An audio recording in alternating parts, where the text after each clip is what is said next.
ATN, something just happened that could completely change the way we look at SB19's growing influence in China.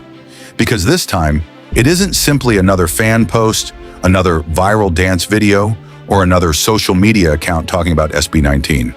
We are talking about Philippine government tourism officials discussing SB19's popularity in China, and even talking about the possibility of bringing SB19 there to perform and showcase Filipino talent to Chinese audiences. And one particular detail makes this even more interesting. GENTO is already being used on Douyin, China's version of TikTok. So what exactly is happening here? Why is SB19 being mentioned in the conversation about reaching Chinese consumers? And could this eventually lead to something much bigger for the group? Let's break it down. First, let's talk about the bigger announcement. The Philippines has positioned SB19 and BINI as the country's newest tourism ambassadors. That's already a major development because these two groups are no longer being viewed only as music acts. They are being connected to the promotion of the Philippines itself, its culture, its people, its destinations, and its identity. And now we're seeing that connection become particularly interesting when China enters the conversation. In the report shown in the screenshots, Philippine ambassador to China, Jaime Flor Cruz, applauded the Department of Tourism's decision to launch SB19 and BINI as tourism ambassadors. That recognition matters because tourism ambassadors are essentially cultural representatives. Their influence can extend beyond music, and this is where SB19's existing presence in China becomes extremely important. Tourism Counselor Ireneo Reyes specifically recalled the influence of both P-pop groups in the Chinese mainland.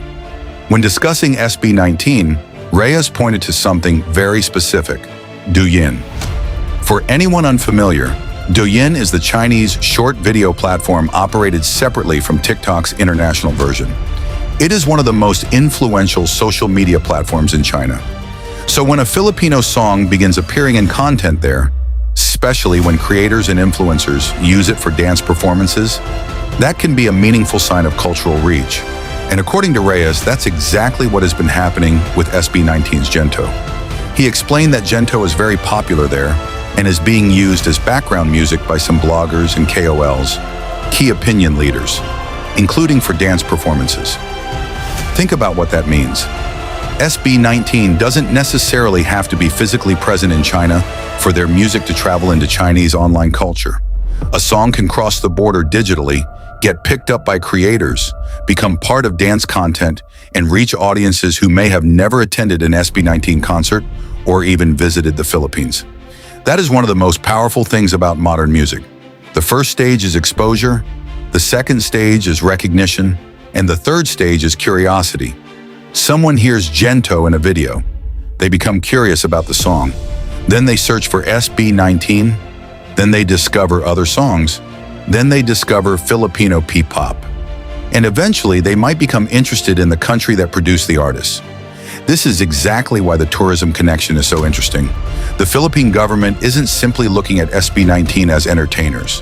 Their digital influence can potentially become a bridge between Filipino culture and international audiences. And China is a particularly interesting market because of its enormous digital ecosystem. But here's where the story gets even bigger. Reyes also discussed the possibility of bringing SB19 and BINI to China if opportunities arise so they can perform and showcase Filipino talent among Chinese audiences. Now, it's important to be precise here. This does not mean that an official SB19 China concert has been announced based on these screenshots. It does not mean we should tell ATN that a China concert is already confirmed. What it means is that a Philippine tourism official openly discussed the possibility and the value of bringing these Filipino artists to China. And that distinction is extremely important because sometimes fans see one statement and immediately assume the next step has already happened. But the actual story is arguably more exciting when we look at what the statement represents. Officials are recognizing that Filipino artists can help the Philippines reach Chinese audiences, and SB19 is being specifically mentioned because they already have evidence of organic digital visibility there. That's a completely different situation from trying to introduce an artist into a market from zero. SB19 already has a foundation. GENTO already has recognition among some Chinese social media users. Creators have already used the song. Dance content has already helped carry the music. And now tourism officials are talking about how artists like SB19 could potentially be brought into that market physically. That's a natural progression. Online exposure can lead to real-world opportunities, and this isn't happening in isolation. Over the past year, we've seen more signs of SB19's international reach developing across different Asian markets. Their music has been appearing in international conversations, their performances have reached audiences outside the Philippines, and their fan base continues to demonstrate that P-pop doesn't have to remain confined to one country.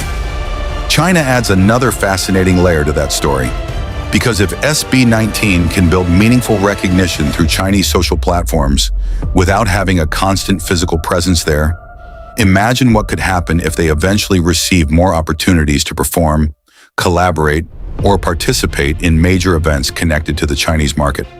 Suddenly, GENTO isn't just a song, it becomes an entry point, and SB19 isn't just a boy group, they become a cultural vehicle. That's perhaps the biggest takeaway from these comments. The tourism strategy isn't only about convincing people to visit beautiful places in the Philippines, it's also about using people and cultural figures who already have an emotional connection with audiences. Music can do something traditional, advertising often cannot. It creates emotion, it creates curiosity, it creates communities.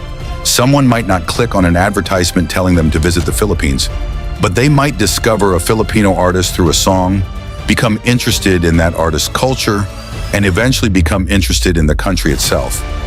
That's the power of P-pop, and that's why SB19's role as a tourism ambassador could become much bigger than a simple title. It could become part of a broader strategy where Filipino music helps open doors for Filipino culture.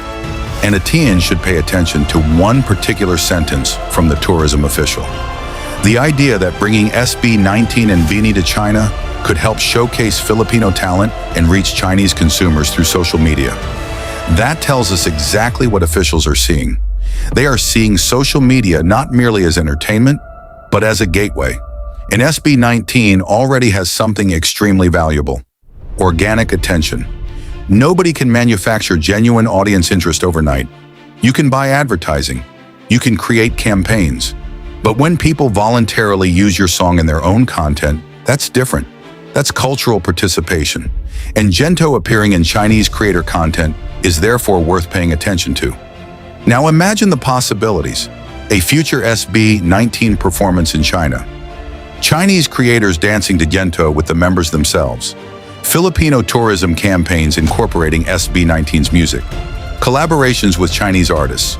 More appearances on Chinese platforms. More Chinese fans discovering P-pop. And potentially more people becoming curious about traveling to the Philippines. None of these possibilities should be treated as confirmed plans today, but the door is clearly being discussed, and that's what makes this update so important. For years, people asked whether Filipino artists could compete internationally without abandoning what makes them Filipino. SB19's journey has increasingly suggested that the answer may be yes. They don't need to stop being Filipino to enter global markets. Their Filipino identity can actually be the thing that makes them stand out. And now, even Philippine tourism officials are recognizing that value. So Atian, this is bigger than simply hearing that SB19 is popular in China. The real story is that SB19's existing digital influence is being recognized as something that could help the Philippines connect with Chinese audiences. From a song appearing on Douyin, to Chinese creators using GENTO, to tourism officials discussing the possibility of bringing SB19 to China, we're watching different pieces of the same puzzle come together. And perhaps the most exciting question isn't whether China knows SB19 anymore. It is, what happens when SB19 finally gets the opportunity to meet that audience face-to-face? Because if the music has already traveled there, if GENTO is already being used, if Chinese creators are already participating, and if Philippine officials are already discussing the possibility of bringing SB19 there, then maybe the next chapter isn't about introducing SB19 to China. Maybe it's about seeing just how far the connection can actually go. A10, what do you think? Should SB19 perform in China if the opportunity comes? And what SB19 song do you think would go completely viral on Douyin next? Let me know in the comments, because this could be the beginning of a very interesting new chapter for P-pop.